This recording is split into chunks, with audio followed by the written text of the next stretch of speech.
The first 3 weeks of the eruption here in Hawaii, crazy things would happen in the middle of the night. A new fissure would open up and it would threaten a new neighborhood. Thousands of people are evacuated from their homes. I started the Hawaii Tracker Facebook group to help people understand what's going on and get their questions answered. Hey, how's it going? We're live. This is Fissure 20. We had hundreds of people all throughout the neighborhoods sending in videos, articles, and images. We spend a lot of time making sure the accurate information gets out. This is live. There's still lava moving. They weren't just sharing a story, they were helping their neighbor. If a family was being evacuated, a group would just jump in and help out. So it was huge. They were watching out for each other. Hello everybody, thank you for coming. Thank you for the support from everybody. As we go through this, we're growing closer together as a community. When tragedies like this strike, you really realize how much you need each other.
Aloha everyone, I'm geologist Philip Ong, here with Mr. Dane DuPont of HawaiiTracker.com, bringing you guys yet another Kilauea and Maunaloa volcano update. Today, Thursday, February 17th, 2022. Mostly Kilauea, a little bit of Maunaloa. Maunaloa has been quiet once again, back to its background levels. In short, Kilauea has been doing much of the same, but with lots of little nuances that we'll look at, and the highlight being some fantastic viewing over the past week, and we'll make sure to share some of the images that have been captured from the public overlook as a little extended segment today. So we'll be discussing the happenings in Kilauea. A couple pauses this week, but eruption going on here. You guys are watching on screen the 24-hour animation of when lava burst back after the first pause earlier in the week. A really large extent of the crater floor was covered by these lava flows bursting out of the cone and spreading across there. And as we go along, we'll discuss viewer questions, so make sure you submit your questions to Dane, and he'll answer what he can in the chat, collects them for us to talk about on the way, and also let him know if you have any issues with our audio or our video.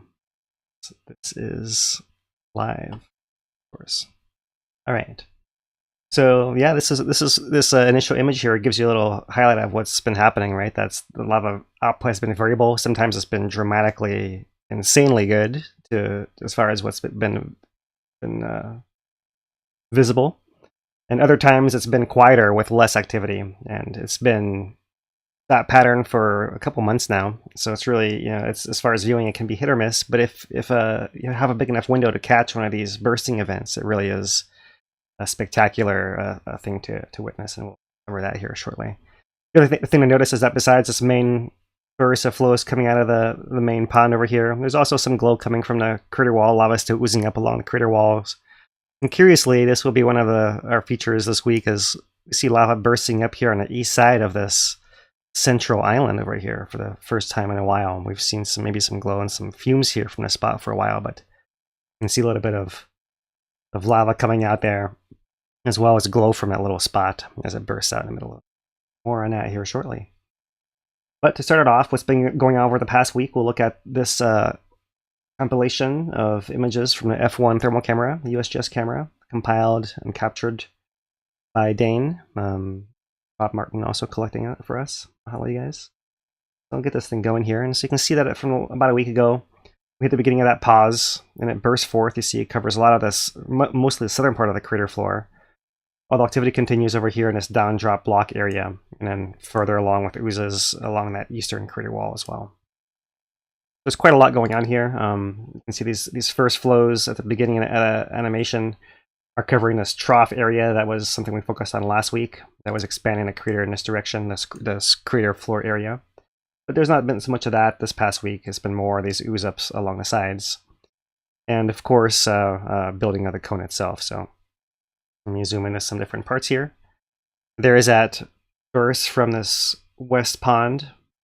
And lava is within the pit, rising and falling depending on the pressure of the volcano. And when it drops far enough, it cuts off the drainage into this large active lake area over here. And most of the time, the lava is still active within the pit over there. Just to the south over here, to the right of our image, we see the cone itself. You can see some glowing spots, and of course, when lava comes back bursting forth, you see the shape of the cone actually grow a little taller, and you can see it kind of grows and collapses over time with each of these events. So that's fascinating to watch occur over and over and over again there.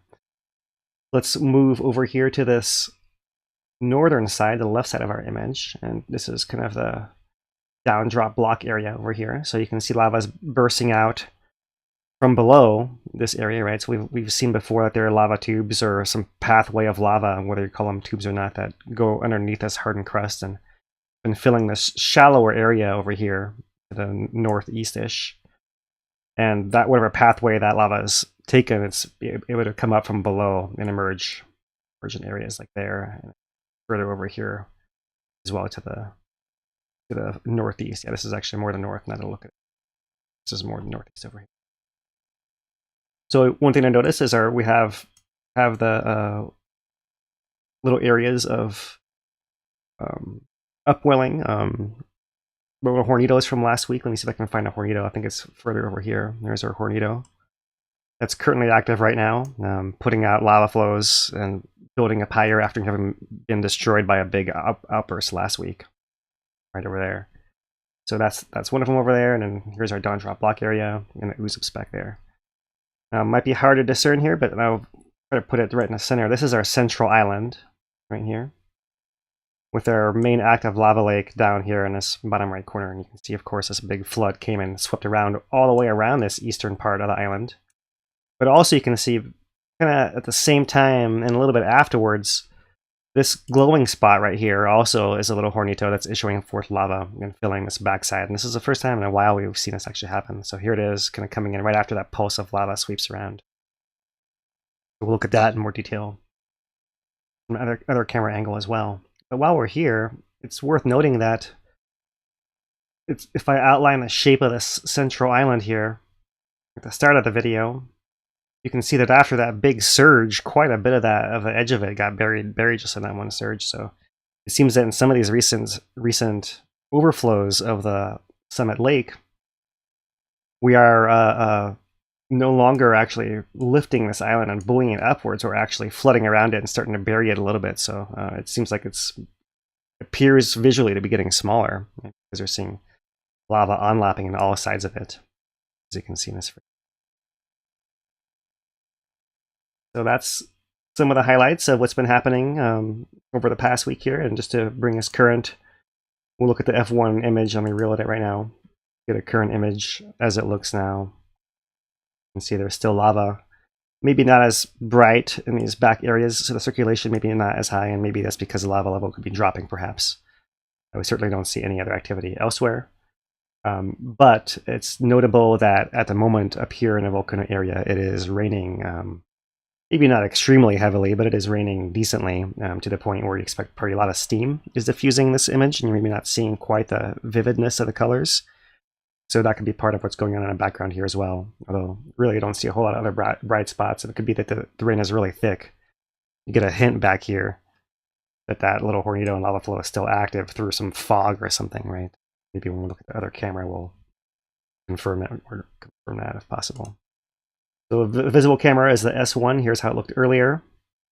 And this is similar to the view you get from that main public viewing area in Kīlauea in Hawaiʻi Volcanoes National Park. Still with that west pond pit and the west vent over here, right, and the main active lake. Staying mostly within this embayment area right over here, right? This I've been calling it a canyon some of the past weeks, right? I'm not exactly sure what the most descriptive way to share with you guys actually is. Besides that, with the terminology, the active lava lake area is this footprint right here with its little toes.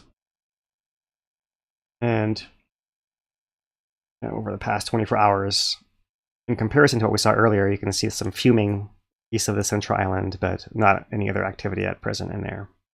Or you can do see some glow from other areas around.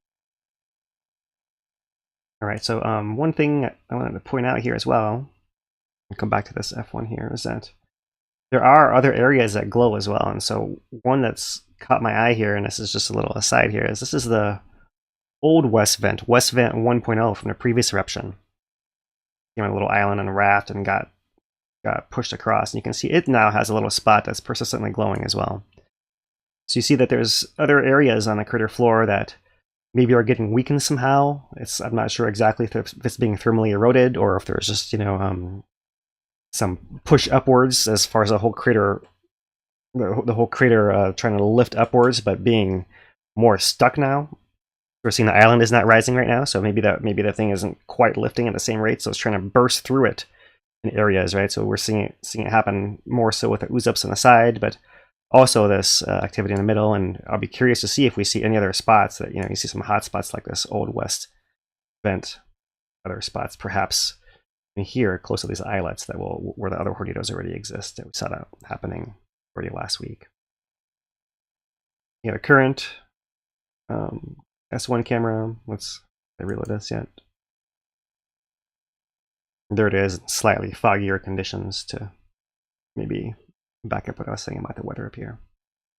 Okay, so let's move on to our monitoring signals, because this helps to visually plot what's going on with the depth of the lava. This is what's shown on this top graph right here for the last week.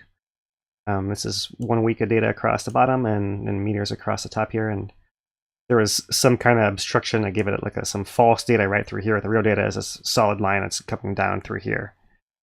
And you can see that actually we lost the upload online. So likely still collecting data that's just not making it to the website. Perhaps weather related. Hard to tell. It actually began late last night. We did have some weather last night as well. So the tilt meter is an instrument in the ground measuring the ground tilt, the swelling of the volcano based on the pressure of the magma system below it. And that is actually still recording. And it's been pretty closely mirroring the lava levels. And so we can maybe use this proxy for what's happening in the last 24 hours here from the tilt. Right? And what you can see is a decrease in lava level. This was our first pause back here on the 11th to 12th. It didn't last quite a full day, maybe half a day-ish. Comes back, we have two smaller fluctuations, maybe a slight slowdown and drop in lava level, but nothing to the point of a pause. It didn't last long enough, either one of them. And then more recently here, we've had our second pause of the week, lasting perhaps more about a day or so. And looking down at the tilt plot, right in here is when lava is reaching the surface. So something like a day from there to there, you can imagine is the length of that. that's been about normal. We've had only one pause last week, but most weeks we have two, and sometimes they last longer. These have been average on a shorter end, perhaps. We've had some of the pauses last 2 to 3 days. These have only lasted less than a day each of them. So overall, it's been good for viewing, because when the lava level is up is when you can see lava flooding that whole pit, and when it's lower, you only see it in that smaller west pond vent, although it's been nice that there's been something at all points, pretty much. Here's looking back at it for the last month. You can see that similar pattern, not quite as connected going further back in time, and we've discussed that in past updates, but really you can see the pattern has held here with a slight increase in lava level still continuing here. Our tilt is hard to tell here. Maybe we're staying flat, maybe we're going down slightly.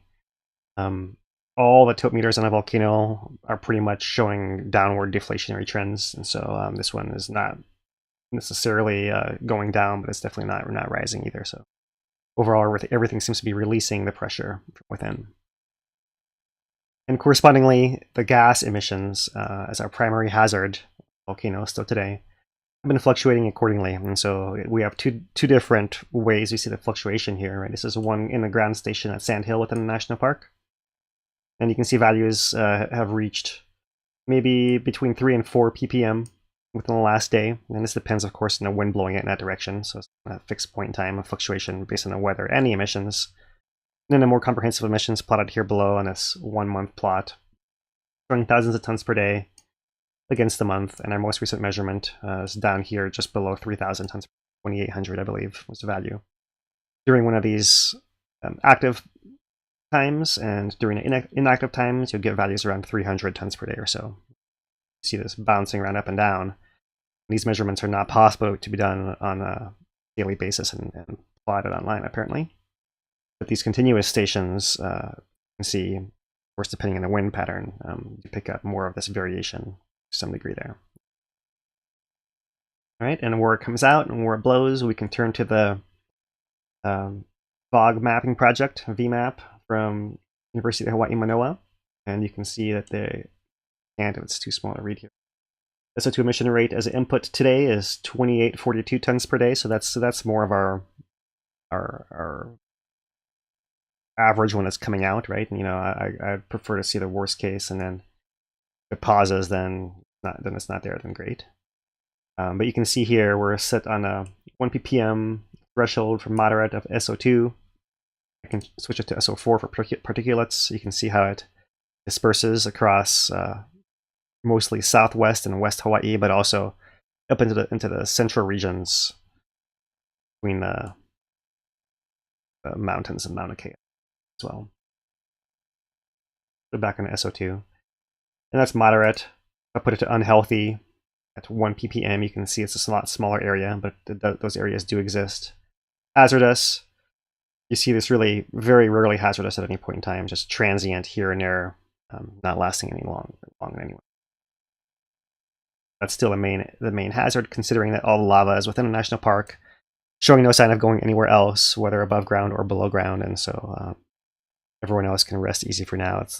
The pressure has got an easy way out, and it's going to keep going that way until something else changes. Okay, the national park has its own gas monitoring, so you can, if you're planning to visit the park, check their website and check their eruption viewing page. You can kind of click through it. You guys can see a little bit of what this looks like. Current conditions with the current webcams. You can see a photo gallery. They have all the locations listed here with different directions and statistics of how far you need to walk, whether there are restrooms, that kind of thing, for all the different places you might be able to see the eruption from. And if you keep going, you can see day and nighttime differences, some tips, and there's a big link to check the air quality. You can click on that, and that'll take you to the Hawaii SO2 network, which will show you more of the stations in the park. So you can see green values, wind blowing to the southwest. So Sand Hill stations over here where people don't visit. So it's been good in the park. You can go down to the history. It's been green all day. By site, it's been green across all the sites all day, usually until you get to Kahuku, which is actually green today as well. So that's actually been green all the way around. So that's, for example, what's available for the look at in the park there. All right, as far as viewing in the park, the main areas are still Kinakakoi, which is down over here off of the old Crater Rim Drive, and Uekahuna up here between previous Jagger Museum, former Jagger Museum, and Kilauea Overlook area right in there. And this area is the one in the north that's looking at this down drop block area, kind of in the northeast, without direct view of the main fountain, the main vent. Whereas the Kinakakoi area is the one that looks at the main vent area over here and sees more of this northwest part of the crater floor. Much of the rest of it being blocked off by this upper cliff here that's in the way. So we'll leave it at that, but we'll focus on views first from Kilauea Overlook, Uekahuna area and through here, and then we'll turn to images from Kinakakoi. And so here's one that was shared in Hawaii Tracker Facebook group. This is by Janice Way from Hawaiʻi Volcanoes National Park. And an image you can see taken of the glow against the crater walls. You can see the Milky Way there in the background. Fantastic, breathtaking photograph, Janice. And that's a view there from the south. One example of that. I'm sorry, from the north, from Uekahuna, which is a shorter walk. Another picture of caught during one of those overturning eras or periods, events down on that down drop crater floor, down drop block area here. With high magnification, these are good camera images, of course, right? But that's possible to do for sure. Okay, here's turning to an image by John Tarson and Epic Lava. A view from this morning, and you can see Maunaloa there, and our full moon close to setting, close to full moon, close to setting, and the view of the crater with its normal extent of lava in the west vent right through here. So when we show you these next images, we're really zoomed into areas all through here, but when lava was bursting forth before, it was bursting out and filling areas all the way to here, so you can see lava across most of this view all through here. Daytime view, and for comparison, what it might look like before sunrise. Okay. So one more image by Janice here, taken from Kinakakoi. For those of you who prefer the stills, it's a fantastic still view here of a spatter burst out of that west vent cone with a flow coming down here around the edge of it into this main active lava lake area here. We have a series of videos submitted by John Tarson, Epic Lava here, so play you guys these here. So zoomed way into that west vent. This is all, just to remind you guys, taken from the public overlook within Hawaiʻi Volcanoes National Park. So this is something that anyone could see by going, right? If you look, you can see there's flames, hydrogen flames burning here at the front. We'll get a better zoomed in view of that, but then you can see occasional bursts of some really viscous looking lava, right? And building a smaller little, almost a hornado on top of this cone, right? A little spatter cone on top of the main vent cone. It's cool. That flaming and then bursting out, right? And over here on this bottom right area, maybe you can zoom that some more. You can see more of where the lava is plunging in. That west pond area is back in here. You can see some spatter bursting there as well, and then cascading down through these pathways into the main lake right through here.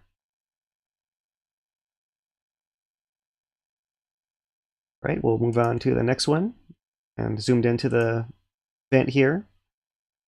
You can see these hydrogen flames bursting, most likely hydrogen, based on that USGS article that we shared recently.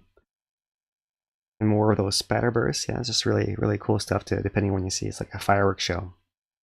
So spending a little more time today on the visuals you might get, because really I think one of the highlights now is, and it really should be emphasized, is how good the viewing actually is when it is going. And it's true that it's off and on, but that means that when it does come on, it comes on raging pretty much. See some. All right, so let's move on to one more here. Different lights, different times of the day. Get a little bit better view of that west pond here. Up to the surface, you can see it bubbling and spattering in that pit, and then that lake or pond boiling over and filling this canyon area here to the it. Really cool stuff. Look at all that fuming coming off of the crater wall there in the background. Earlier today, perhaps not today, but recently, when we've had the influence of the rain adding to some of this steam. Hard to tell here whether that's what's going on or whether it's the actual gas from this bursting out, right? Which is interesting. If you see the gas over here, then there's pathways beneath this crust all over the place as we expect here. And we'll keep moving through. Here's that plunge point. Lava plunging into that larger lake area, right? That pond, that smaller pond, is in a pit. When it overflows and goes down, up and down, it keeps building a berm, and now it's become taller. So now it spills down into that main pond area, and that's what you guys are seeing, that plunge point right in there. And you can see a standing wave where the lava is sinking in there. That other area just to the right there, that larger overflow, you can see that zone right there.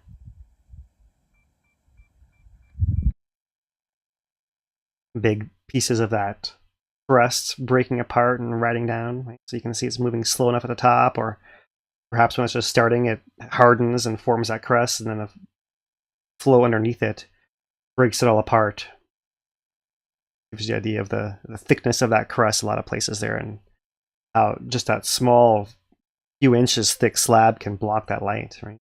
Really fascinating. All right, so that's most of our media here. We're going to have a little bit more, but we want to turn to the time-lapse of the week, which is also going to review what's been happening over the last week here with the viewing from the south, because this time-lapse, the S1, is very similar to the view you get from the south Kanakakoi area. So you can see there are times when you might come and only see lava within that little pit. Other times you might see it within that main footprint, as it is currently right now. And other times you might see it bursting forth and covering all the way around.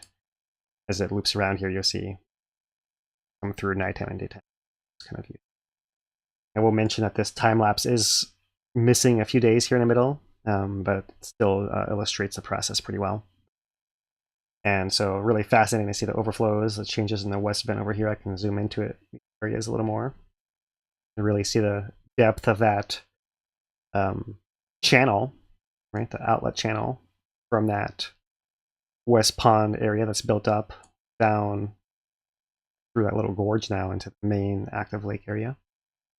You can see areas where it overflows also to the northwest that way. There's an overflow point that goes that way, and there's one that also goes this way. So back crater wall, something we looked at in that 24-hour time lapse, and we'll revisit it here and be able to do that, so I find it easy.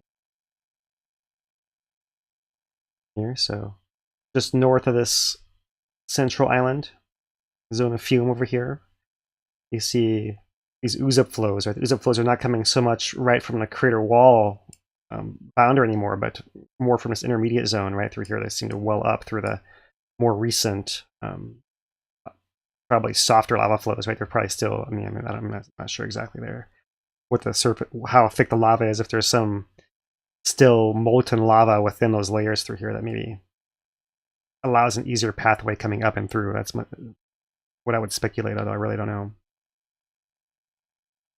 And then this is the area right here that's the most fascinating to me, is this area just east of the main island. See, there's that point. You see it glowing first, and you see the lava burst forth.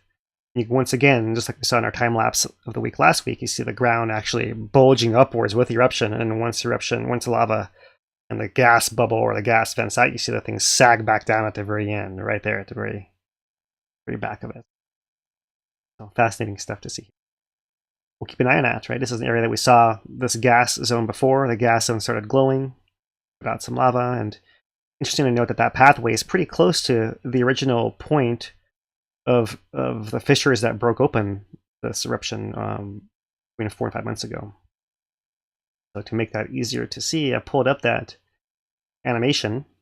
Let me zoom into it here. It does kind of stutter a little the way it was released here. Here's our central island. Quite a bit lower, of course, but the main fissure starts over here. But also you'll see them occupy this whole area all through there when it starts up here. There it goes. Let's see.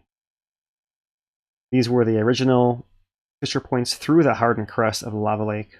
And only later in the day did they open up that west vent over here. And that's what is our main outlet source now, is above all of this. So, but that was actually slightly after central fissures opened up. Point that out as a interesting association of location there. So, put it all together here. We'll play the KW time-lapse. This is a visible time-lapse, similar as a thermal view, but showing us all those things going on all at the same time. The main lake, overflows, the central island, ooze-ups on the far side, downdrop block, light and darkness coming and going all across the whole past week here. The pauses, lava draining, and bursting back forward again. Okay. Looking at some of the media that's been released this week, there's been 2 pictures officially released. Here's one of the standing wave and lava flows at the summit. So there's that same channel looked at from a different perspective, right from that western viewpoint as opposed to the public viewpoint, showing that standing wave of lava, which is described as being 3 feet, 1 meter tall in that spillway, in the active portion of the lava lake. Go in and look at this, and even higher resolution here. Textures there in the side of that channel. Cool stuff there. And the second one is once again focused on that small pond here and looking at the overflow areas, right? So that main channel is the one moving off to the east over here. But we also have this one that goes to the northwest, one that's going more to the west. Right? These 2 flows are actually merging in this image, in this photograph, but there's now quite a bit of area down in this direction lava can go, and in this direction lava can go also. So they really can split and go both ways when we have these big bursts forward. So here is our most recent V1 camera from the USGS. See a little bit of a crust forming on that west pond pit, but still flowing out into the main lake here. Maybe slightly lower volume coming out, but it's still coming out enough to fill most of that spillway right through there. You can see that up here. The vent itself has got several glowing hookahs, little holes, but no evident spattering happening at the moment. Here over the past 24 hours, lava level down at a lower level, coming up, spilling out to the south, out to the northwest as well, and coming back down again. If you really look at this, and where'd my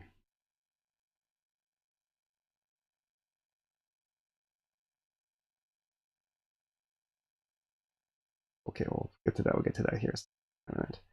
So this V1 camera, when we finish our media here, we did catch a couple of other images that Dane pulled out for me here. And these are from the 16th. So from yesterday, they were moving the camera around, and this camera's got a much bigger zoom. So it's interesting to see what they were pointing at and what you can see there. Right? This is an image taken from MP6 in the morning. And these are the 3 little islets near that northeast part of the crater floor. And you can see quite a lot of cracking going on here, right? This big cracked area, especially right through here. If I zoom in on it even more, you almost get the series of concentric cracks. It almost looks like a feature called a shattering. See like a circular bulging upwards, right? Like lifting the top of the like a chunk of the crust up. And when this occurred at the coast and other kinds of lava flows, you'd see lava leaking out through the cracks in the perimeter. We'd be curious to see if lava leaks out of any of these cracks over here, considering we just saw lava leaking from just east of the main island. We've seen it from those hornitos not far from here. And still oozing up all around. There are always areas that have quite a lot of gas coming out. These are where you might hear the jetting, or you might have these little hornitos with the lava being thrown out by the gas and building those little cones. That was cool to see. One image, and then a few minutes later, they probably moved it more than these areas, but this is all we have caught. You can see it pointing now at the southeast corner of that main active lava lake area. Now this will happen during a pause, so This is the area the lava normally be flowing off in that direction. Can't quite see where it would go or where it might drain through, or what mechanism is going on there, if there really are tubes, or whether it's going somehow down through that base of the floor of that lake. That seems to be something different about it as well. But for comparison of what this area looks like during other times, I thought I'd pull out the video was released last week. And in this video, I can fast forward it first. So we go all the way back to right in here. And this is the active area of that lake as it was when it was full and moving right there. Compare that to this still image captured here. That's that same zone, but depleted of lava. And for reference, I can zoom this back out to the earlier image there, right? And so we were just looking in over here, but that other zone that was cracked and possibly bulging up, hard to pull it out exactly, but it appears to be right in here. The zone of bulging probably right in there, and some of those little islets somewhere back in here. Lava flows through here, the little hornitos over here. So all of it showing cracking and new pathways perhaps of heat and gas through that hardened crust, right? And less of it actually lifting up. All right. So our curiosity of the week here. Back to this V1 camera and looking at this pattern of rising and falling and overflows. You can see all the flows around to the north, to the east, and to the west. Filling, sagging, this canyon filling, dropping down. But we're going to keep our eye on this margin right over here. And you can actually look that there's some glowing cracks forming right through here. I think I ruined it. I think I right over it. But then you see chunks of the wall actually fall in. And you see the crater actually grow in size. Not a whole lot, and this is really zoomed in a whole lot. So it's just a small incremental piece, but you can actually see there that the pit itself is growing through collapse. I can not draw on it this time. And one spot of glow occurring right in here. And now you see whoa, and there is one big chunk that went down, and so maybe I'll drag this.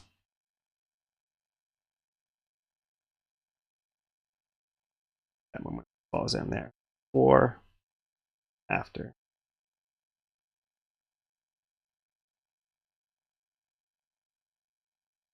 Not a huge amount of land, but you can see a little bit of it right in there.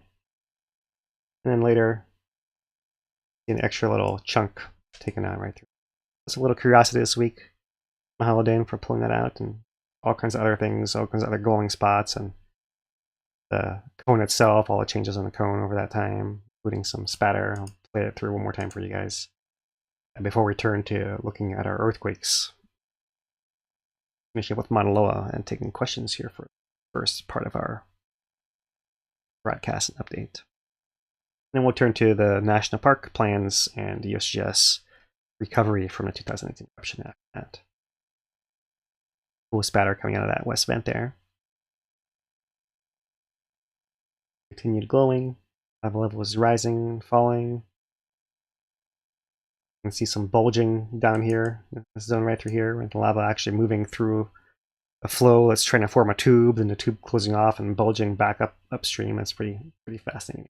That. Right in there. I'll let it play through.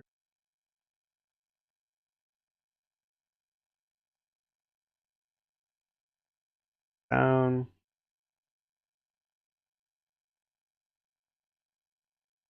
Back up. There it is. There is that bulging area right there. Okay. Let's move on from that.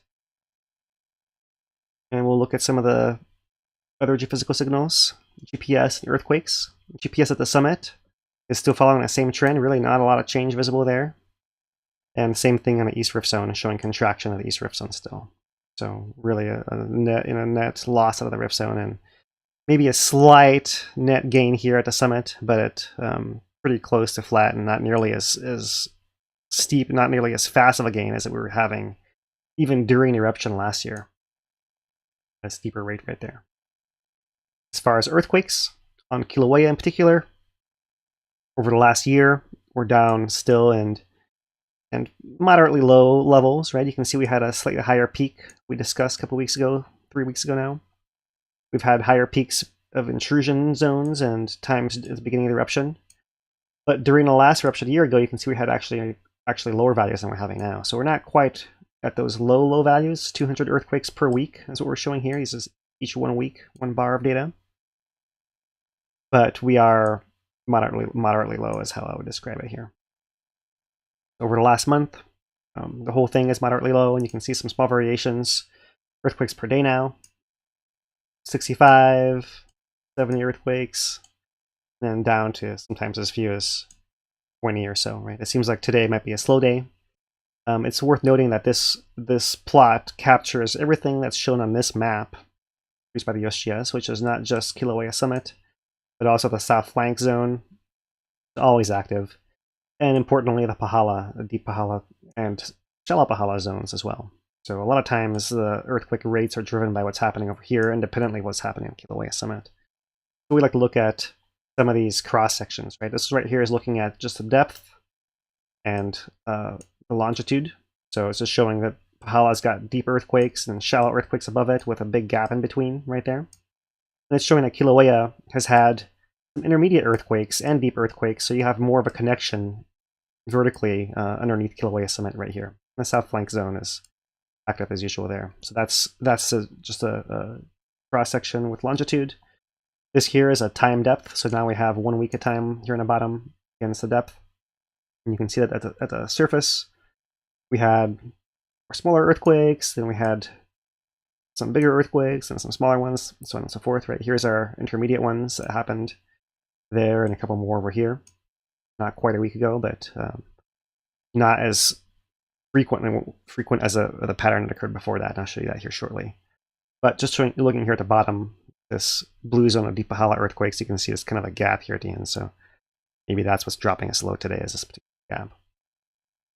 Looking at the last month gives us a better picture of what's happening, not just this week, but the long-term trends. So here we are, all the same zones as before. You can see a much bigger cluster of deeper earthquakes under Kilauea Summit as well. And that's more visible in this cross-section plot down here if I zoom it in. See those deeper earthquakes with intermediate ones and shallow ones above it. That's what's going on there, and there is that gap at Pahala. See that? And the pathway probably comes actually in this direction to join somehow, something like that. All right, so that's the earthquakes there on Kilauea. That deeper earthquake was a 2.7. It was worth mentioning that. Under Kilauea, 13 kilometers depth. And looking at the map, that's the one that occurred right there. So as far as earthquakes today, we've had a pair of 3.5ers today. We've had 3.4 at 2:20 and 3.5 at 12:50. Both Deep Pahala earthquakes close to each other, 32 kilometers, 36 kilometers down. So they actually felt one of these us today. Very gentle, low. I mean, didn't shake a whole lot, but these deeper earthquakes are happening more frequently in Pahala and are being felt as well. So I'm going to go back to click on it. This is a 2.7 right there. So otherwise, you see not a whole lot difference to Maunaloa. Similar patterns as before. Maybe a couple more of these flank earthquakes. Here's a 3.0. 8.6 kilometers down, showing that flank adjustment. 2.9 and 2.1. 0.9. Those are the earthquakes. There's a 2.9 on a upper southwest rift, pretty shallow there. So similar areas, not they're notable that they're occurring. But earthquake rates over the past year, you can see that this most recent week is on a lower zone here. We haven't quite finished the whole week, of course, but we've seemed to be, the last week's value is consistent with what we've seen over the past few months compared to the week before that, where it really was a little bit higher than before, showing us that it was starting to adjust more than before. Been kind of parked in neutral for a while, right? As we can see in the GPS, we'll see that here in a second. But first, this map of where these earthquakes are in Maunaloa over the last week. cluster to the northwest, upper southwest rift, and dispersed on the upper southeast flank. So here's a GPS across the caldera. You can see the massive adjustments happening about a year ago, and then the era of not a whole lot, and then slower adjustments. And we thought we might have a little wiggle going on right here, which was our recent pickup in earthquakes and these flank earthquakes. But right now, at present, it seems to be really not convincingly changing in any fashion right there. You see quite a lot of scatter, and it's not really clear that it's doing any significant change up or down. Wait and see what happens here. But ignore this one data point. You can see these can occur even within normal trends, right, like that. Gotta filter it a little bit visually here. How we play this game. So similarly on tilt, very, very small changes, and maybe some undulations, some very small variations that perhaps are not meaningful to anything volcanic, right? Let's look for like some kind of other natural ones here. Okay, Maunaloa summit. Still some patches of snow, not quite all the way gone. And last thing, let's see if I can reload this. Oh, I'm gonna have to do this. Okay. The regular way here, go to the main USGS webpage, and then go down to most recent news is a volcano watch. So I had the last one pulled up, but the map was missing and I had to repost. So this is showing a history of the geologic mapping of the whole state of Hawaii, right? So there's a new map released last year in 2021 that builds upon a whole series of other maps, and this is all what the Volcano Watch this week is about. So I won't go into all the detail of it today. We may in the future cover the geologic map of other parts of the state. It's cool to look at the map of Oahu and Kauai and Maui, for example, as well as our own island, which has got just as much area as everywhere else. But that's a huge amount of information, and we're not going to add that on today. Just mention the history of it in the Volcano Watch here, and this is posted on hawaiitracker.com already if you'd like to go and check it out. All right, Dane. So with that, we can say our first thank yous and we did have a couple super chats. Wanted to shout out those guys. JW with the $20 super chat says thanks for running this for the long haul. So interesting. Appreciate the support, JW. And we also have a $25 super chat from Judy, who says sorry I'm late. You guys are very appreciated, and we appreciate the support. Thank you, everybody that's come. If you'd like to support us, make sure to like, subscribe. That really does go a long way, helping us get along with the YouTube algorithm and everything like that. So appreciate that. Sharing it always helps to, family, friend on your social media. We do post on hawaiitracker.com if you want to get the chronological order of how the posts that we make about the volcano and everything. That's the place to go. We also do take donations on hawaiitracker.com/support if you are so inclined. We appreciate everybody that's here. We'd like to also thank Kaleo's Bar and Grill in Pahoa and their new location in Orchid Land for being a longtime supporter of this stream. They have some different menus at each location, indoor, outdoor dining. Great new location down in Orchid Land, definitely worth checking out. And we appreciate Kaleo's for sure. Got a few questions here lined up for you, Phil. all right. So start off with a one that's just going around the chat recently. Robert asked about how big is that inner lake, that little pond that it keeps filling and then unfilling. How tall are the walls of that? That's a good question. It's been reported at some lower values with the USGS, but what I usually go on as a basis here. So I mean, depending where you look, right? It could be, we've seen some areas maybe along the banks and the walls might be like a few meters, like a few yards. Mm-hmm. But going on this 1 week summit lava depth chart here, you can see the variation is from, let's call it 319 meters down to 305 meters or so, right? So it's like 14 meters or so. And 14 meters is what? Like 60 feet or something? Or 40 feet, 45 feet? 14 meters in feet? Yeah. I was looking at the USGS just to see if they mentioned it, and they said that it in one of the draining events it went down by 12 meters, which I assume was basically all of it, so except for maybe a meter or two. So I think that's about in line. 45 feet, 14 meters, 45 feet. So that's about that's that's you can see that on this plot.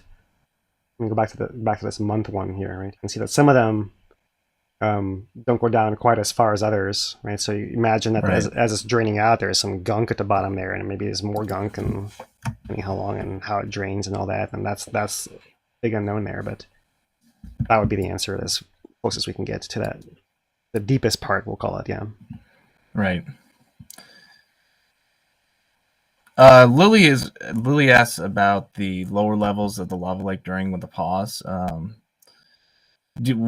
Where is it draining, and do they think it's draining at that point? And does it have anything to do with the degassing? So, I mean, it's a great question. I'm not sure that I can give it, like a definitive answer there, but we can discuss some of the things here, right? Because really, it's not clear where this thing is draining to, right? I'm showing you guys here a zoomed-in version of this F1 camera. Time-lapse here, and you can see a little bit of this draining process, and it looks to me like when you see it recedes from the walls in all directions, kind of towards the middle. So I'm not quite sure if there's like a hole down here at the bottom that can drain out kind of vertically going downwards. It seems like before we've seen circulation where it goes towards this southeast edge and towards this east edge and towards this northeast edge, and we've speculated that maybe there's some kind of pathways or little caves or something that is able to circulate down in that direction as well. It could be multiple of those, right? But I think it's fascinating in this particular sequence of thermal images. You can see that everything recedes back towards the middle here, right? So you wonder if there's something going down underneath here that you can't quite see. It connects it back in. Definitely looks like it. Yeah, as far as the gas escaping, that certainly is happening, but the relative drop of the lava is probably not going to be 45 feet, right? It's for that depth of lava, you'd expect maybe a few feet or a few meters of order of magnitude of the gassing part of it, right? So maybe what you see is when you see that last tail end of the curve of the depth, when it's kind of tailing off, like that's where it's kind of degassing and compressing itself down more so, but mostly I think the lava is actually going somewhere, right, and going under the crust somehow, or it could be that most lava is staying underneath the crust and we're only looking at this tiny bit that's the overpressure that's just getting pushed over the top, right? Whatever's boiling off the edge of the pot is always seen on the surface, so it maybe just stops boiling over and it's still coming out underneath and are also circulating beneath the crust. That's kind of the idea, right? And that maybe I can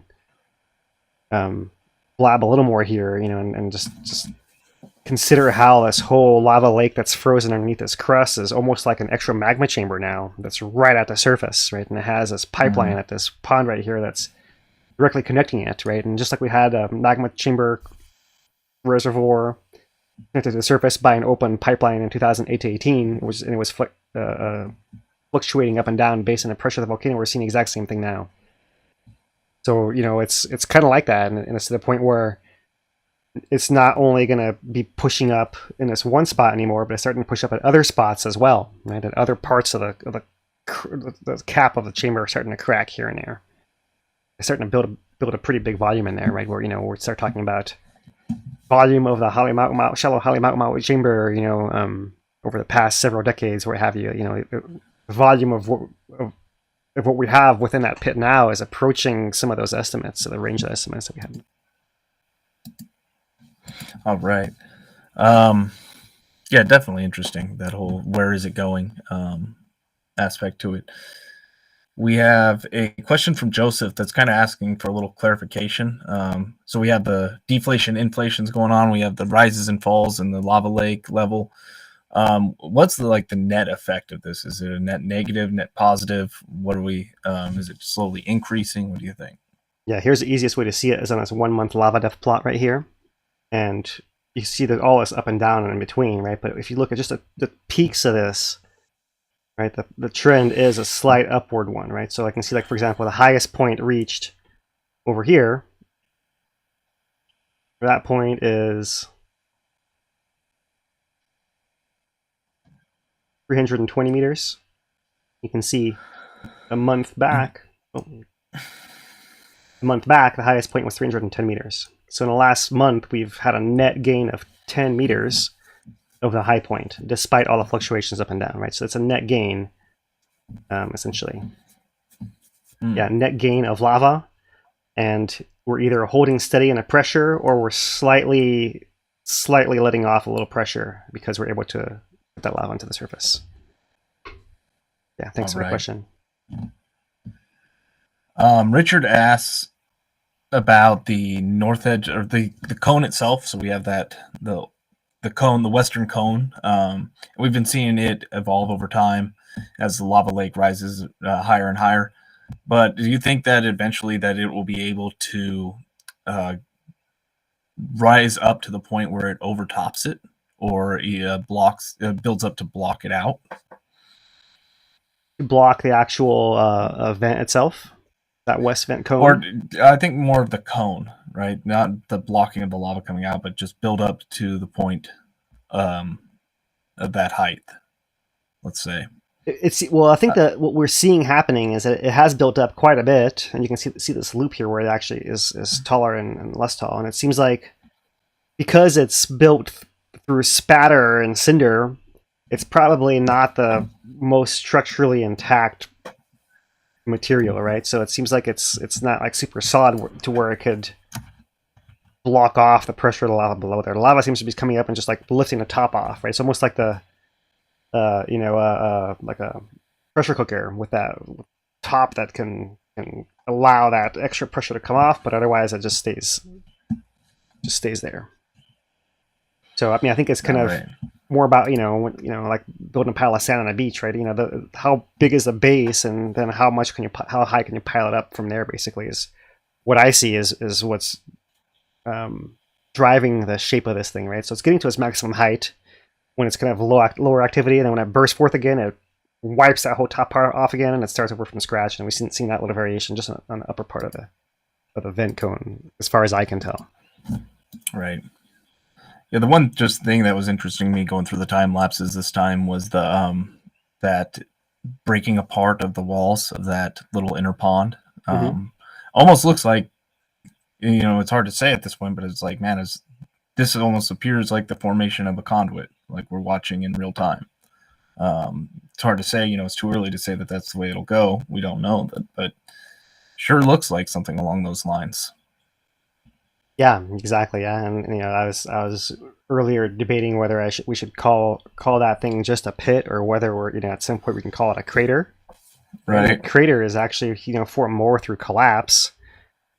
So I'm leaning more towards pit because the thing is built up mostly from being a place where the lava stayed open, right? Like it's almost like when ice is freezing over and an animal is keeping in one spot open just from circulation, and that just keeps it from freezing and hardening in one spot, right? And spilling over and making a hole that way. But now, when you start to see collapse, you start saying, okay, well, at some point, if it starts shifting to it's going to grow by the walls falling into it, maybe you could start arguing it at some point that it becomes a crater. Within it's just another crater. Yeah, the terminology is always, because a pit crater is a different thing altogether. So it's just going to be interesting to figure out what we call that thing. And I've been wondering what to call it too. Like, is that the pool? Is that the pond? Is that the lake? Yeah. So I've been calling it the West Pond, and I've been calling it the West Pond Pit. There you go. That makes sense. And until further clarification or terminology comes, that seems descriptive enough that even if it changes later, that people know what I'm talking about. Right. All right, well, that will do it for questions right now. If anybody else has more questions, we will be doing one more segment at the end, so I'll be collecting those and trying to get them to Philip a little bit later. Now we're going to be talking about the changes at the national park. Yeah, so we'll be shifting gears a little bit here. And let me get this lined up over here for you guys. But we are going to be discussing this call from Hawaiʻi Volcanoes National Park for public input on their proposed action on their disaster recovery project. And this is something that we've covered in the past when there were multiple plans put forth. So essentially, this is the next step. They have settled on a single plan, and this is a plan being put forth for public comment. And so this is a input that's open for go down here and it'll show me. So sometime in March. But there will be meetings a week from today before our weekly broadcast from 12 to 1 p.m. Hawaiian time, and also right afterwards from 6 to 7 p.m., possibly overlapping with it. Right, same essentially 1 week from right now. So you can look at that link that Dana will share with you guys, and look at all that. There's a link to this. Where is it up here? Maybe it's on here. This okay, maybe not. But go to this link, the disaster recovery. There's that one, which is indexes everything, and this has also been pushed out by USGS. And so the USGS maybe. Let me put this link in here. If that link's any better, but USGS one does also include a link right here for the story map that I will go through here as a best visual way to take you guys through it, right? In addition to that release as well. Okay, so very similar stuff here, but they're both talking through the process of submitting input. So there will be meetings on this next week. So I'm not gonna really do this the way I think they're gonna do it. Since that will be posted and be recorded, we can replay that presentation as well. But I want to give you guys maybe a slightly different summary of it, the way I see it here, 1 week in advance. This is the main story map homepage here, and the way it works is you scroll down and it talks about all the different parts of the plan here. The overview really. I'll summarize this because this is something you guys can read on your own. And also, comments go until March 11th, right? And they can be taken online, it's their preference, by phone, and at a meeting as well, virtual meeting. Okay, so there's a before and after. Halemaʻumaʻu crater before, and that new, deeper of Halemaʻumaʻu afterwards. And up here in the rim is Uekahuna, the old Jagger Museum, and overlook areas right through there that was damaged by these earthquakes. Right, there was actually a crack that went right through the foundation of the building there, and that's really the root cause for all this, all this planning that's going on. So here are the main points of this recovery project. Number 1, demolishing damaged facilities and repairing the amenities at Uekahuna. That's point number 1. Point number 2, replacing the HVO USGS building, right? That used to be over here, but now will be relocated to a new building closer to the KMC. Number 3 would be the visitor center, right? The whole museum area that was lost here from the Jagger needs more space. They're going to create some more space by making a new building and an outdoor interpretive area at the visitor center, and converting the current visitor center into a educational area as well, right? Maybe not exactly in the same capacity as it is now. And number 4, changing the entrance station, right? Because you imagine with all this new stuff in here and also increased traffic coming through, we do need an upgrade to the entrance to the national park as well. All right, so the way that they put this out, and I imagine the way that they'll talk about this in the meeting next week, is just like this: 1, 2, 3, 4. So the view I'm going to give you guys today is, let's imagine that we're actually driving up into the park as a visitor and coming in a station. What would you see first? We're going to start with 4 and then work our way 4, 3, 2, 1. Right? So let's go to the park entrance to start. Turn things on their head a little bit here and show you guys what the proposal is. Right? Here's our current overhead of this park entrance station. I know some of the stuff's probably hard to see on this size screen, but there's a main booth, and there's basically two lanes. One lane that goes on the right side, one lane that goes to the middle, and right next to the booth on the south side here is an exit lane, right? And here's our current intersection. It's a T intersection with Crater Rip Drive. This is what goes off to towards the lava tube and Kanikakoi area, whereas this is the way that goes to the main visitor center, which you start to see the part of it right over here. So that's the area that we're looking at. Here is a example of what these roads in the national park look like. You can see there's a lot of vegetation on the sides. There's no shoulders really, not a whole lot of room. So that gives you an idea of what they're working with. National park here. All right, here's the site plan. A new plan is to actually add a third lane all the way in the far right with an automated machine, so people that have the proper credentials can go through and just scan automatically.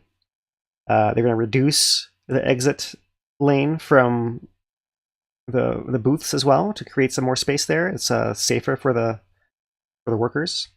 Move the parking lot, which is now in the middle of the woods over here and really hard and clunky for them to get in and out of, to this intersection that's going to be repurposed. All this area will be revegetated. The intersection will be moved from here further to the west to one big roundabout area here. The roundabout will lead into the visitor center, towards Volcano House and Uekahuna, and towards the lava tube and Crater Rim Drive, all from that one central point, right? Which seems a lot easier to navigate to me than right now. We have one sign that says lava tube turn this way, or if you come in the station over here, if you're in the right lane, you can't turn left, and you have to go to the visitor center and turn around and come back and turn back this way. Or else you go through in a center lane and then you can turn left. There, it's just something you know if you go in there quite a bit. Right? I'm not trying to influence my opinion here. I'm just trying to give some practical feedback of my experience, and of course everyone's got their own and should give their own feedback and their own opinion to the park. I'm not trying to influence anyone's opinion, just try to summarize what's going on here, right? So that's kind of the plan here. So I will fast forward here, and entrance station, there's a view of what it might look like. Not terribly different. Extra lane on the right and extra pull off on the exit. So that there's more room for that to occur if someone's waiting for someone and create a traffic backup. Sometimes occurs now. View of the roundabout, looking back towards the entrance station. Right, the National Park Visitor Center would be this way. This way would be towards Volcano House. This way would be towards lava tube. But the best simulation here is this video simulation. So I'll try to just let this play for you guys here of what this actually looks like. Coming in from Highway 11. That extra lane there on the left. 3 lanes around the same current entrance station. Parking for staff to the left. Loop back pathways. There's a roundabout. And that's that entrance station project. That's essentially it. So they do have a few of these. If we were at this intersection looking towards the main entrance, what you would see today is this, and here is a new view. So right now this is a right lane. You come into the national park, and you merge, and you go around a curve to get to the visitor center. In this case, you'd go right into the roundabout, branch off to the visitor center going that way. Okay, ways to comment. We'll get back to that here later. So let's say you keep going through the roundabout to the visitor center. What to expect there? And so this is to replace the loss of the Jagger Museum. They're going to move the bookstore as well, all the sales. They can move it to this new area, and essentially here's the main visitor center area today. And the new one is going to be just closer to the entrance in this wooded area over the existing parking lots and some forest area there. That's a proposed area right through there. Volcano House being down here behind the map. Okay, so this will be more for K through 12 programming, special events, auditorium still in there. So it's more of becomes more of an educational center, whereas this new museum area becomes the interpretive and exhibit center, right? All right, so here's what they're envisioning. Expanding the parking. If I can zoom this in, it's a little tricky, but so yeah, expanding the parking over this way, and this is a new building right here. The current path that goes behind the main visitor center goes over here. New building to the side with new parking all across. Going. There's another view of that, right? Main visitor center now. New proposed area, of which this darker red area is indoors, and there's quite a bit of an outdoor interpretive exhibit area with covered lanai as well, and quite a bit more parking. That also replaces a lot of parking that's been lost.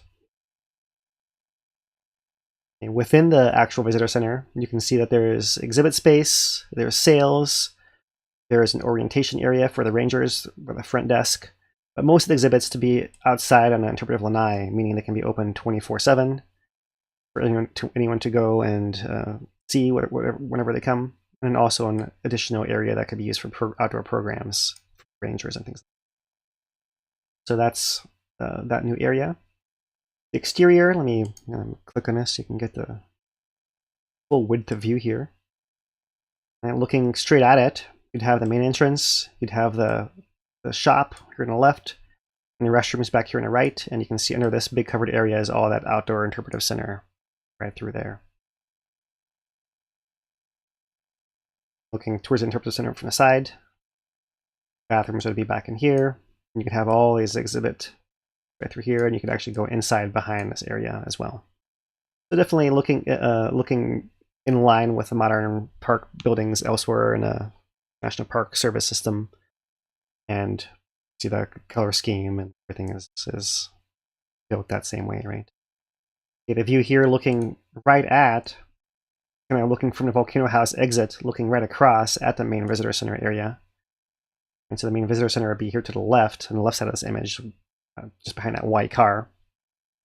So this is the area they're proposing to build a new visitor center. It'd be over here where this current parking lot, overfull parking lot, currently sits.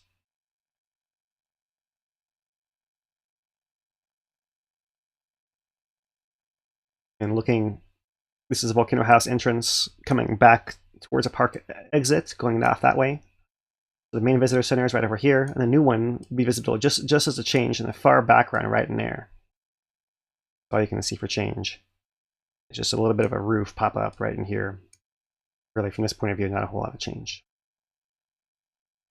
Okay, we cover the entrance. So let's say we keep going further in past the visitor center. You'd go past Volcano House, you go past the steam vents. Eventually you reach the Kilauea Military Camp, or KMC, as we call it for short. And at the KMC, there's all kinds of infrastructure already. They're proposing to add the USGS field station just to the side of it, essentially adjacent to the KMC, right there, right? Between the KMC and the ball field that exists over here to the west, right? Now, I had originally thought, maybe just because I don't know the history of the park and what else is there, I had originally thought that ball field might be a nice cleared area to put that building in the first place. But they are mentioning here the open area includes a historic ball field that becomes overfull parking during peak visitation. So it sounds like they have some reasons for wanting to keep that area open there and put this other stuff, USGS building, closer to KMC over here. So here's the proposed tree grove that exists at that site right there. So this would be, you can see a little bit of building back in here. And so this would be the grove of trees that gets cut down. Not a huge grove, but there are some older ohias and koas in there.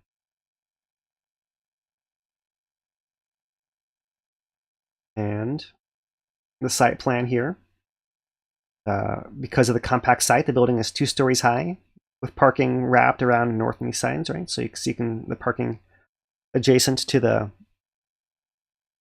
PMC facilities over here, and a ball field still open here to the right? And so you can still have that pathway to the ball field. Perhaps you can do activities or educational programs, or perhaps there's other reasons that this is useful besides that, right? The signage of the entrance, the USGS being over. That's the plan. There are some images here of what this might look like. Some mock-ups, perhaps, right? So here's looking at the from the access road. Okay, so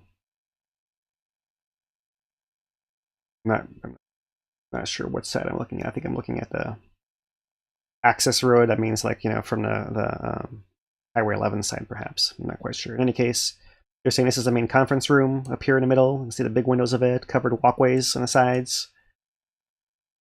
Gonna use native vegetation around here, not what's shown on these images, of course. But here's the parking lot area. Salvaged ohia posts for the entry, and you can see there's the two gable system, right? One half for administrative offices and the other half for research laboratories and lab support functions. Right, and so if you're within KMC, with the main KMC office being over this way, looking at the ball field is over this way, right? This is the path to the ball field right there. That's the current view, and here is the proposed view. And that's what that building right back in there, rock wall coming around the side over here on the KMC side of it. That is the proposal for the HVO building. Okay, and finally we'll go to Uekahuna, which is now the dead end where you can't drive past. The Greater Rim Drive is closed beyond that since the 2018 collapse, of which this is what we're trying to recover from, all of this. So this includes the Okamura building, which is this wing over here. It includes the annex, both HVO buildings. It also includes the Jagger Museum, which was National Park operated right in here, right? That's the three different buildings, right, that along with the bathrooms make up this complex. Some water tanks over here in the backside as well.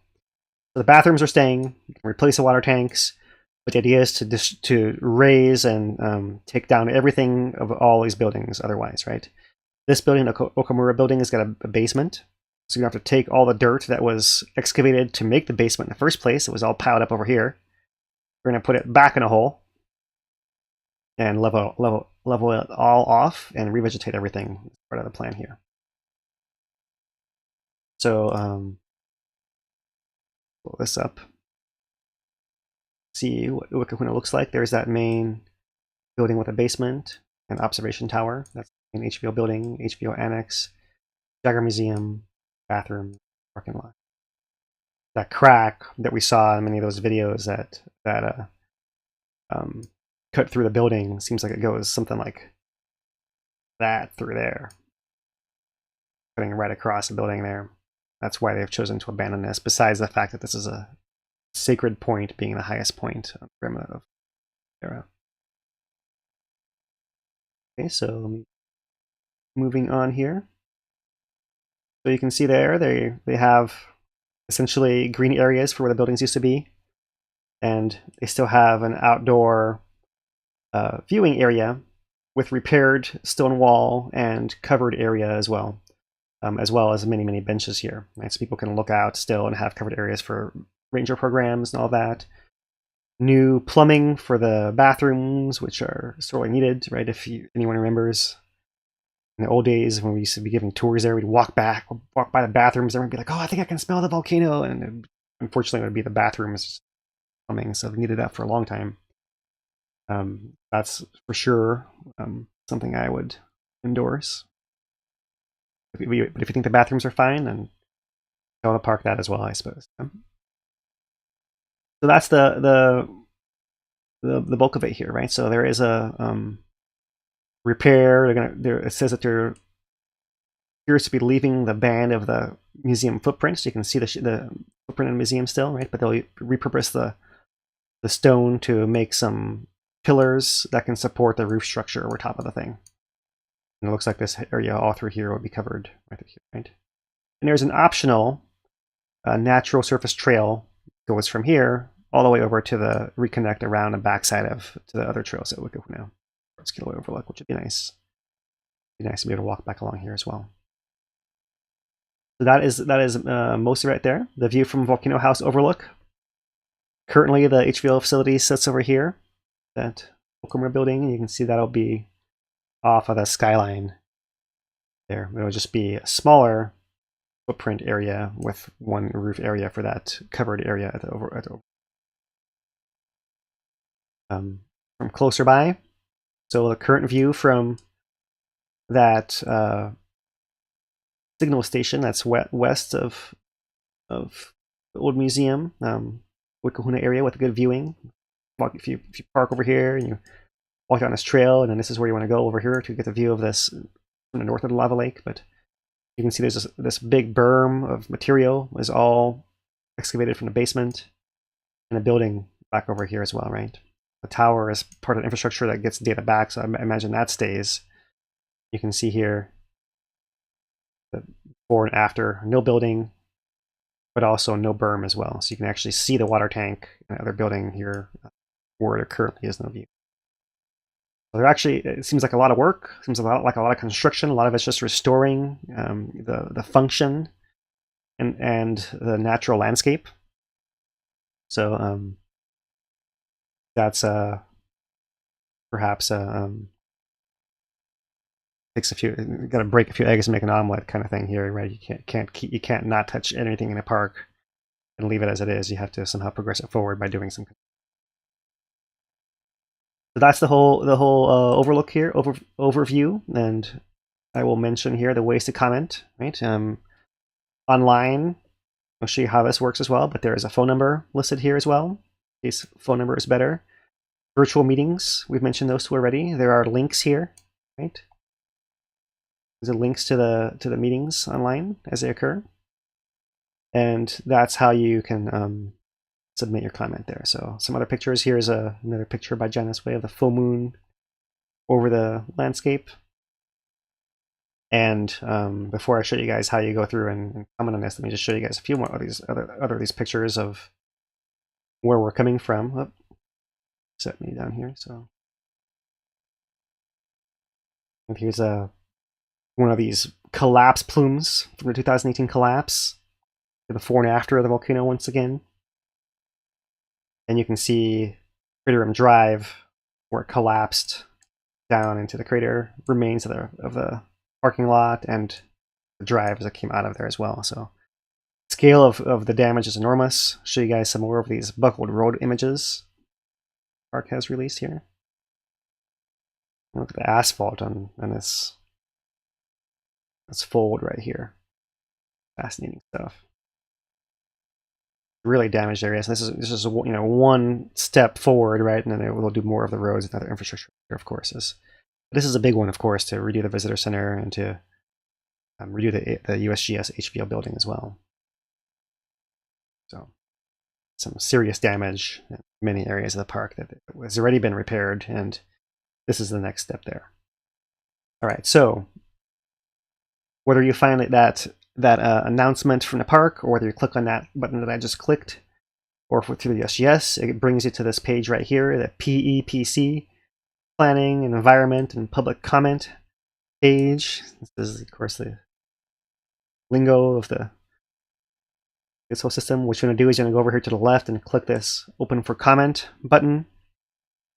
It will say Documents Open for Comment. So select a document, you got to click on this thing. This is not the easiest thing to navigate through. This is why I'm showing you. And finally, get to a Comment Now button over here. Click on that. And then here you have your comment form. And then you can fill everything out, submit your comment all through there. All right, so that's how you go about it. And you can get to there through those links from the USGS pages and the National Park announcement we just made. So that's a summary of what the park's got going on. And so that's the story under development still, of course. What we're going to do now is we're going to turn to a talk that was given as part of Volcano Awareness Month last month by Deputy Scientist in Charge David Phillips from USGS HVO. This is a 13-minute video here of HVO's recovery of the from 2018 events. So this will refer to them building these new facilities, as well as what else they've been doing with the funding that they've gotten as part of that. Is there anything, Dan, you want to add before I get this going here? The one thing that just jumped out at me when looking through those plans is, the EIS is going to be insane. Environmental impact statement, like, at least to me. I don't know how long that will take, but that's the real question I would have is, how many years are we talking about for the EIS? This is certainly a big job and a big process, right? And the whole project is a years-long project for sure. So EIS, I'm sure takes some part of that. I'm sure that with these proposals, they are already looking at that. There's a whole system in place for national park. Right. Yeah, absolutely, you're right. Big part of it, considering that we've gone through Pohuiki and Lower Puna. Right. And that's, everything that we touch over here in terms of EAs and EISs, the EA is like a year minimum, no matter what you're doing almost. And EIS is almost 2, feels like, year and a half. So and this is a big one too. So I don't know how long that would take. That's the one I'm curious about, though, at least initially. Right, and I'd be curious to explore or have someone discuss with us the different requirements, whether it's federal lands and federal level appropriation as opposed to state land or county land or what have you, right? Because you imagine that the feds can probably do everything under their own umbrella, seeing as it's all federal land in there. But I really, out of my depth. Yeah. I'm sure we could talk to somebody and find out a little bit more once we get a little bit closer to this. All right. Well, that does it for me at this part. We do have a couple donations I want to shout out because I appreciate those. We have a $20 super chat from Langer, who says, really appreciate the great info, guys. I'm learning a lot. Appreciate the support. Longtime supporter Gary Bryan with a $35 super chat says, great summary. Thanks for this update, Phil and Dane. Appreciate it, Gary. Francine has a $20 super chat. No comment. Appreciate the support. Really do. And I think there's one more here. Chris has a $20 super chat. No comment as well. I appreciate that. All right, you guys coming through today. Mahalo, you guys. Appreciate it. So we'll turn to this final piece of this puzzle, the USGS talking about their own recovery efforts from 2018. And so that's what we got going on here. Pauses here, and we'll make that a little bigger for you guys here. The communities on the island of Hawaii continue to recover from the 2018 eruption in the Lower East Rift. The summit collapsed, as does USGS HV. During events of 2018, instruments were lost, infrastructure was impacted, and staff had to evacuate the observatory, which was damaged beyond repair.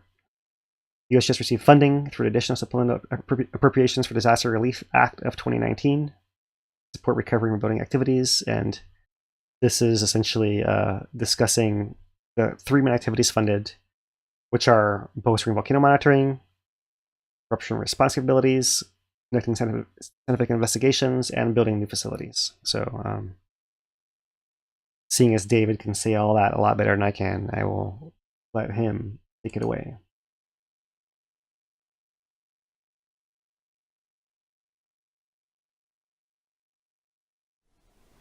Aloha. I'm David Phillips from the USGS Hawaiian Volcano Observatory.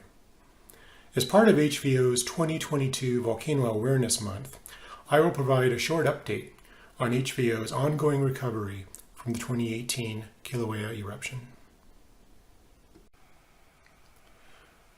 The catastrophic events of 2018 impacted HVO in many ways. Many instruments were lost. Monitoring infrastructure was impacted, including power and communications. And HVO staff had to evacuate the observatory building itself, which was damaged beyond repair. However, thanks to disaster relief funding, HVO is not just rebuilding, but is actually gaining new capabilities and new scientific knowledge in order to continue its mission better than ever. The disaster relief funding for HVO is focused on 3 major activities. One is restoring and hardening volcano monitoring and eruption response capabilities. Most of today's update will provide highlights of this activity. Another area is new scientific investigations to better understand volcanic processes and future threats. Many of these projects are still in progress and have been delayed due to the pandemic and other factors. Finally, the third area is building new Hbo facilities. 2 new buildings are planned. The new headquarters will be at the University of Hawaii at Hilo campus. There will also be a small field station up in Hawaiʻi Volcanoes National Park. We're still in the very earliest phases of the design of these buildings, and we don't have any other updates at this time. So let's talk more about restoring and hardening volcano monitoring and eruption response. As we just saw, one of the major activities of HBO's disaster recovery is restoring and hardening volcano monitoring and eruption response capabilities. A big part of this is scientific instrumentation to monitor and analyze activities such as earthquakes, ground deformation, gas emissions, and so on. New instruments will bring new capabilities, but also expanded coverage. And this is critical in areas such as Kilauea's East Rift Zone. In addition to instruments in the field, new lab equipment as well. And all of these instruments require a solid foundation of infrastructure for communications and computing. We're also bringing new capabilities such as UAS or drones, and we'll look at some examples of that. And finally, we collected a high-resolution airborne Lidar dataset from helicopter that will allow us improved analysis and base maps for future studies. So let's look at some highlights of some of these things. As was demonstrated throughout the 2018 eruption and also the more recent eruptions, visual and thermal imaging is a very powerful tool. And this equipment allows HVO to capture high-quality eruption data sets with high spatial and temporal coverage for monitoring as well as research. This is a photo of HVO scientists monitoring the active lava lake within Halemaʻumaʻu using a variety of imaging instruments.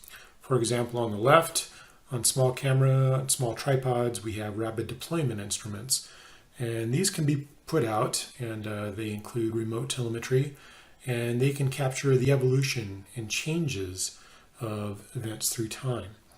We also have specialized high-resolution video camera and high dynamic range thermal imaging cameras. In addition to the rapid deployment types of cameras that were shown in the previous slide, this is an image from one of the continuous monitoring cameras that HVO has deployed in strategic places around Kilauea as well as other volcanoes.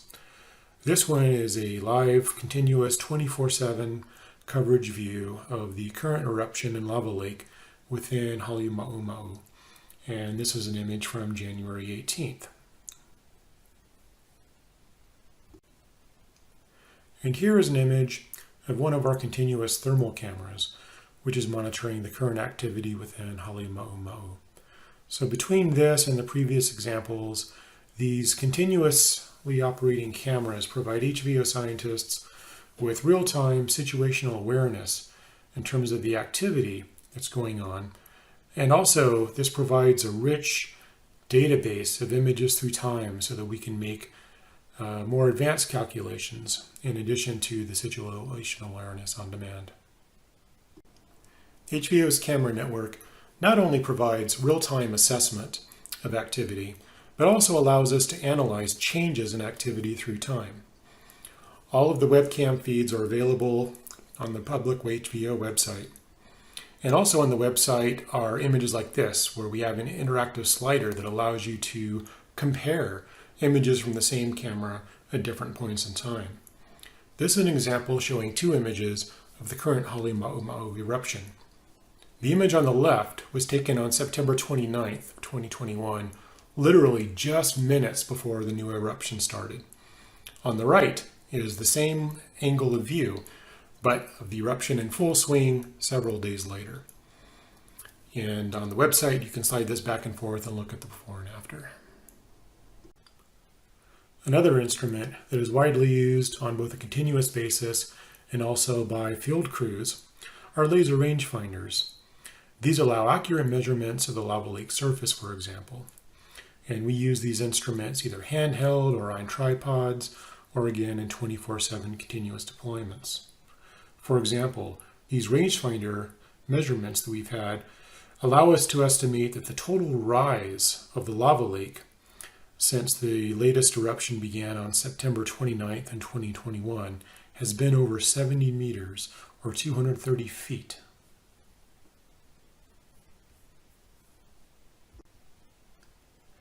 Another type of imaging and range-finding instrument that's being used by HVO to monitor the current eruptions is a terrestrial laser scanner.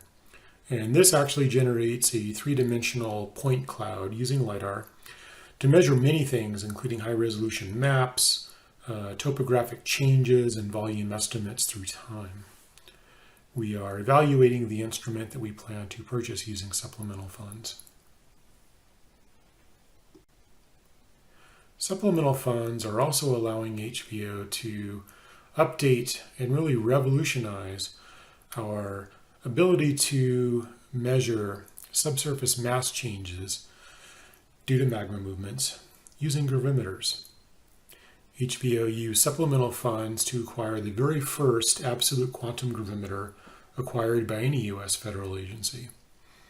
This state-of-the-art instrument brings exciting new capabilities to HVO and complements HVO existing gravimeters, including new state-of-the-art campaign systems and real-time instruments as well.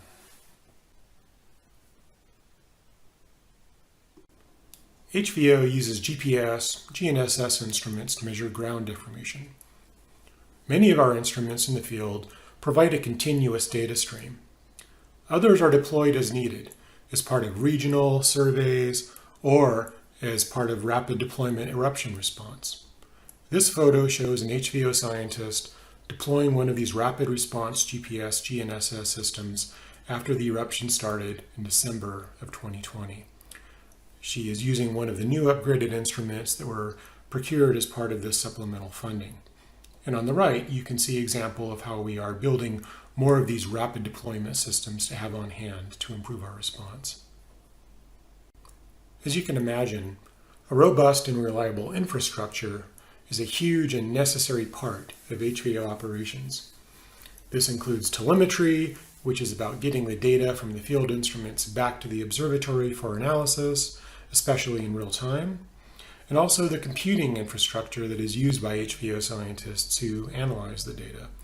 And of course, for all manners of communication within the observatory, between other groups and emergency responders on the island, and groups off the island as well. So a big part of HVO's ongoing recovery is focused on the essential communications and computing infrastructure that makes observatory operations possible. In addition to instruments that collect data out in the field, part of the recovery includes new laboratory equipment as well. One of the highlights so far is HVO's new Tephra lab. This will allow us to better analyze tephra, including things like volcanic ash, bombs, and glasses such as Pele's hair, Pele's tears. So new and upgraded lab instruments include many things, from optical and infrared microscopes to 3D scanners optimized for scanning particles such as tephra, pycnometers to measure the density of tephra samples. And another major aspect of a lot of these procurements is that supplemental lab resources will be used not only by HVO, but in collaboration with other volcano observatories within the USGS, and then certainly with the University of Hawaii at Hilo here on the island, with a lot of shared resources between these two groups.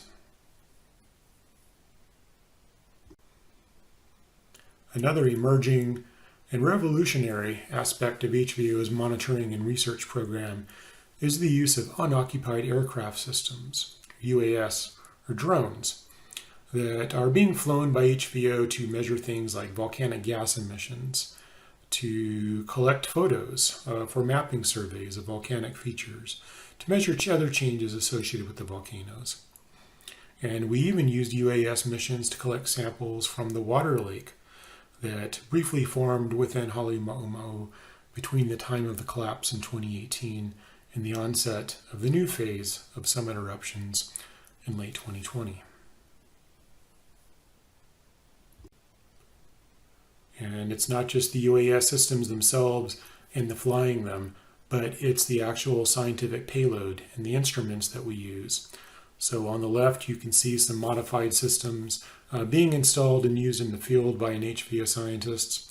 And over on the right, HVO scientists who are in the process of designing and building the electronics and the sensors that will be deployed on these UAS systems to collect data in the field. One of the other major contributions from supplemental funding in this category was the collection of high-resolution airborne LiDAR data for the generation of high-resolution topographic maps. And in particular, we're talking about a helicopter LiDAR data set that was acquired in 2019 and that covered over 220 square miles of land that was affected by the 2018 eruption. This is an example of some of these LiDAR data that are used at the summit. And these data help us directly address primary eruption questions, such as how deep is the lava lake? What is the erupted volume? When and where might lava overflow from Halemaʻumaʻu onto other parts of Kilauea caldera floor? As part of HVO's fundamental mission, we work closely with Hawaii County Civil Defense, Hawaiʻi Volcanoes National Park, and Hawaii Emergency Management Agency in terms of sharing data and assessing hazards and threats to the people of Hawaii. As HVO continues to recover from the catastrophic events of 2018, the disaster relief supplemental funding is allowing us to continue our mission now and into the future. Mahalo.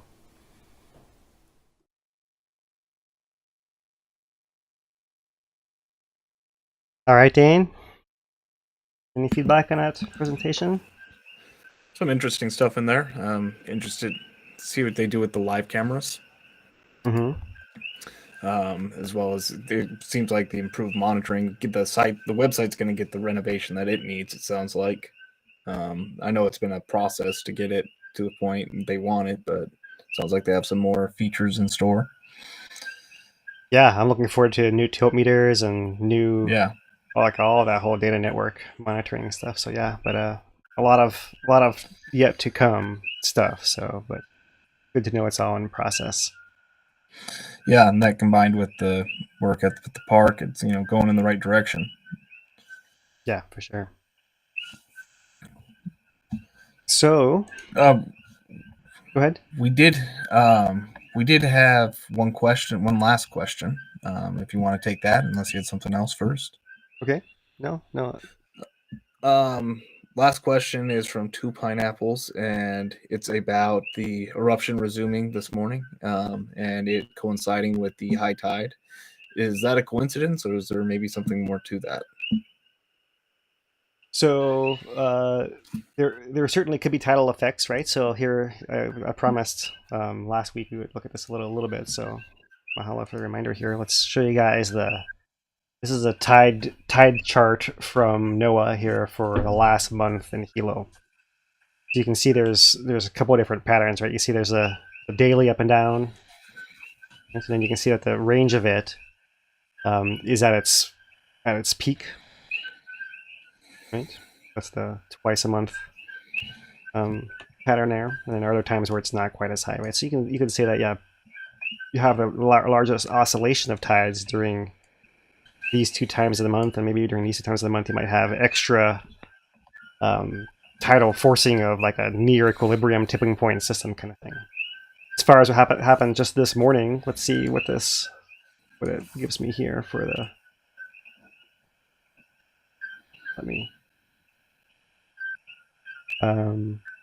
Today's tides was what 4 a.m. high tide. Then we'll just check this here. Let's go to the update here today. Inflationary signal. Diffusion of lava started approximately 2:30 a.m. Hawaiian Standard Time and continues this morning. So they're saying it maybe began slightly in advance of that, right? So as the tide was increasing towards its high point, perhaps. Yeah, so it could be that, within this range of, if it's going to happen within this 12-hour period, maybe it's more likely to happen during that rising tide, that highest rate right there. There could be something to that. There have been more studies of tidal influences on volcanoes that we can bring up some future time that are other studies that are done, and it's really hard to nail it down, right? If you have an open lava lake system, then you have a much better chance of it happening, and that's why we're diving into it a little bit more now, right? So maybe within a few hour window, it would like to go, but it was probably ready to go already, right? And it didn't wait until 4 a.m. to do it, until its maximum point. It broke a lot sooner than that, so it could have been going to do it anyways, perhaps. And comparing, of course, you can see a very regular pattern here of the tidal chart. And if I flip over to our lava depth pause and resumption pattern here, you can see it's slightly more complicated there. So you can see there's some other factors going on where you're having several pauses that are lasting multiple days, right? We had like a 3-day pause, and we went through several high tides during that time and nothing happening. And then perhaps when it was ready, then that high tide maybe has an influence, but you see, it's not going to, by itself, it's not going to be the thing to trigger it. Just not enough. Yeah, correct me if I'm wrong, but isn't there historically a disproportionate amount of eruptions do happen around the solar or the lunar maximum and minimum? Talking about disproportionate, we could look into it. I mean, I think there is literature published, right? And I think there is maybe more than random chance, but it's not like a huge effect, really. I mean, right. We'll have to dig that back up and go and talk about that in more detail. I think I remember hearing from somewhere on USGS that there's also a weird amount of eruptions that happen at night as opposed to the day for some reason. Or just coincidence. Yeah, I mean, I'm not sure if that's like based on actual statistics or just the I don't know. Perception I just remember we have. I remember just that statement at one point. Right. But all right. Appreciate everybody that tuned in. If you enjoyed the program, make sure you are subscribed, and YouTube will unsubscribe people every once in a while. So just double check that one. Make sure you get if you want to get the updates, ring that notification bell. Don't make sure that you get notified whenever we go live. And I think that's it for me, Phil. Pass it to you. All right. Yeah, mahalo you guys for joining. Just thought I would mention here that talk is one of the last ones that we've added on to our volcano awareness program here, right? So we've covered all the updates, we've covered all the short features, and now the recovering events. What we have not done so far is Maunaloa story map and Maunaloa's eruption preparedness zone. So we're going to save those last two things for the future. Otherwise, we've covered everything else in Volcano Awareness Month thus far.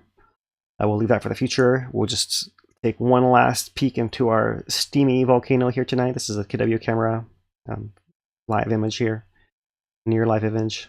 So that's how it looks. And yeah, we'll look forward to seeing you guys once again next week. Mahalo you guys for joining. Until then, for HawaiiTracker.com, Dane DuPont, Philip Ong. Aloha everyone.